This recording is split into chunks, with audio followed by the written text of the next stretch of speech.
Find how long it takes to drive 135 miles at 60 miles an hour.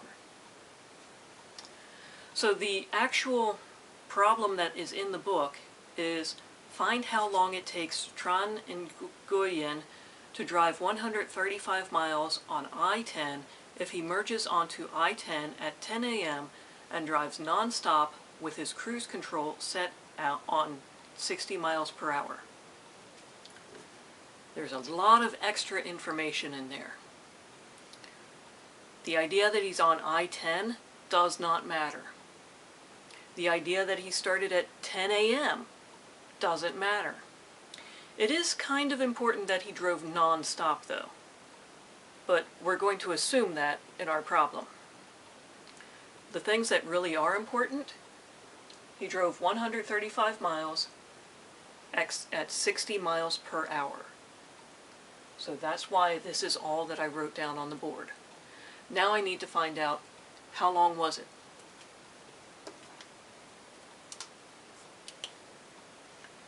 I have my equation. Distance is rate times time. How far you drive equals how fast you drive times the amount of time that you drive. So the distance is that number. So I have 135 equals 60 miles per hour.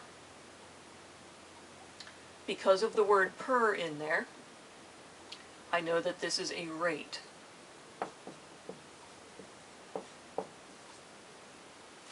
So that's going where my R is. And this is being multiplied by how long? We don't know. We need to find that out.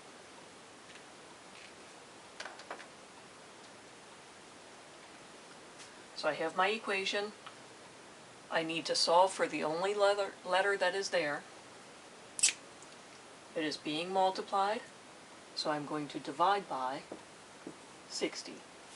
What I do on one side of the equal sign, I do on the other side also.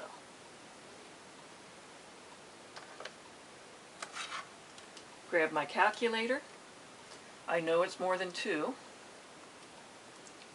135 divide by 60 equals 2.25.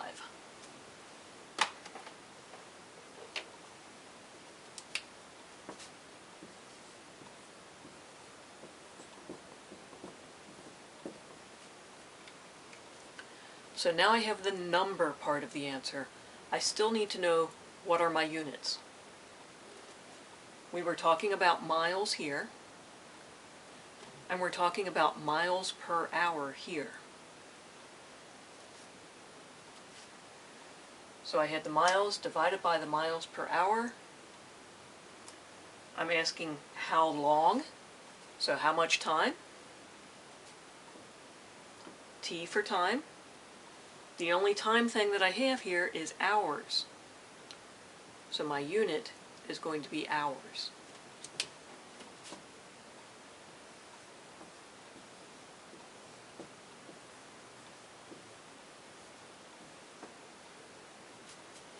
So the answer is, it took him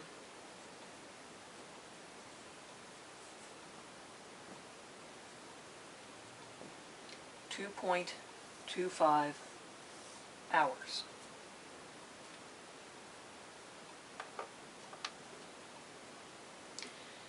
Is there another way that I could answer this? Yes, there are 2 other ways that I could write my answer.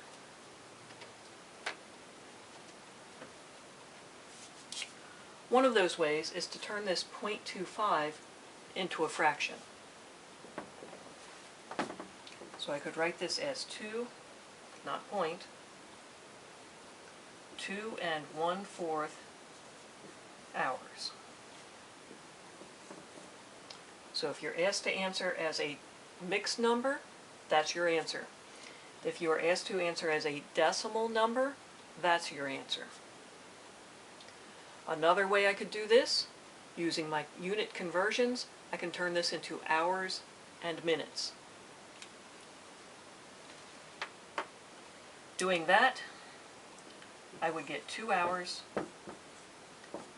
15 minutes.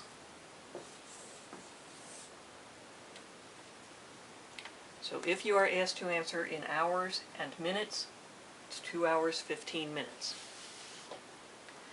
Pay attention to what you're being asked to answer in. Decimal number, mixed number, or hours and minutes.